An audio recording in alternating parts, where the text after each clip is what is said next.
Hi, in this final video on using quadratic equations to find the minimum or the maximum point of the quadratic graph, we're going to use this kind of modeled context, this real life scenario, to reason about the width of the graph and the height of the graph. So we've got a cross section of a road tunnel. It's modeled as a quadratic function. The height of the tunnel is 3.6 meters. The width is 3 meters. We've got a car of height 1.4 meters and width 1.8 meters. Determine whether the car can pass through the tunnel. Now, the car is obviously going to sort of drive in the middle of the tunnel, and the car is sort of a rectangular shape like this. And we're interested whether the car can pass through the tunnel, right? Now, the way to do it is to think about, okay, if we had this corner point of the car, and we considered its y value, how far above the ground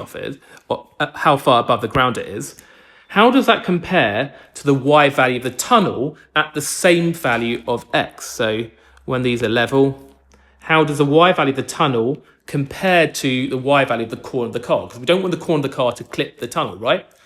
So in order to work out first the y value here, and the x value as well, the width of the car is 1.4 meters. It's 1.8 meters here. 1.8 meters.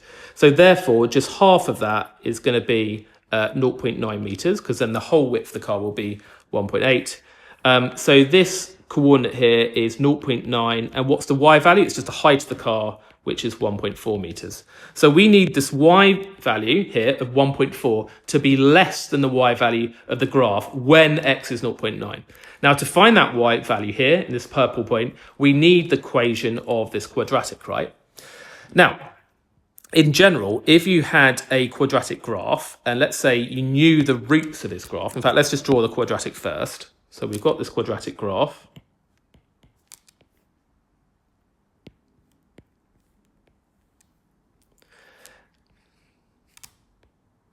Now, let's just say the roots were a and b.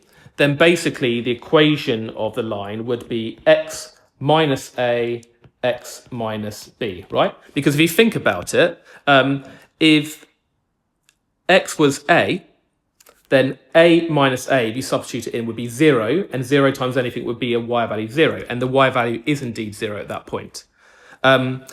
You've also got to have to scale it on the front by something, and that basically allows you to get the sort of vertical scaling right. So that allows you to get a particular y-intercept, because the y-intercept here could be like 10, it could be 20, and that k there takes care of that vertical scaling to get the vertical scaling of the quadratic graph right. Now, we know what the roots are of this graph. Instead of a and b, we've got, if you think about it, if this width is 3 meters, you can have 1.5 here and minus 1.5 here, so the total width is 3. So we're going to have 1.5 here and minus 1.5 here. So let's just modify these values. We're going to have x plus 1.5 to give the root of minus 1.5, and x minus 1.5 to give the root of plus 1.5. So you just negate these values here and use them as these values here. Right, we're also told that the height of the tunnel is 3.6, so let's put the 3.6 here. And we know, therefore, when x is 0, y is 3.6. So when x is 0, y is 3.6. So let's just substitute that in. That will enable us to find the value of k. So we've got 3.6 equals k times 0 plus 1.5, 1.5, times 0 minus 1.5 is minus 1.5. So let's just simplify that. We get 3.6 is equal to negative, I think that's 2.25k. And then we just have to divide the 3.6 by 2.25. And that's going to give you negative 1.6, sorry. So therefore, we've got the equation of our quadratic curve of the tunnel. It's y equals minus 1.6 times by x plus 1.5 times by x minus 1.5. Now, specifically, we need to define the y value of the tunnel when x was 0.9, right? When x is 0.9 here. So let's do that. When x is 0.9,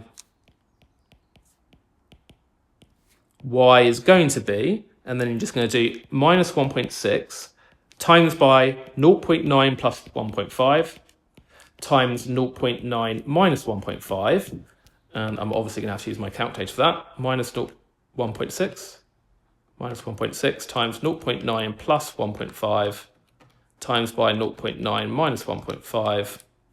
And that gives you, as a decimal, 2.304 meters. So, therefore, this value here, the x value is 0.9, the y value is 2.304. Now, because this y value of the tunnel is 2.304, whereas the y value of the corner of the car is 1.4, this is a greater value than this, and therefore the car will fit in the tunnel, right? There is space above the car in the tunnel. So therefore, the answer is the car can pass through the tunnel, and that's the final answer.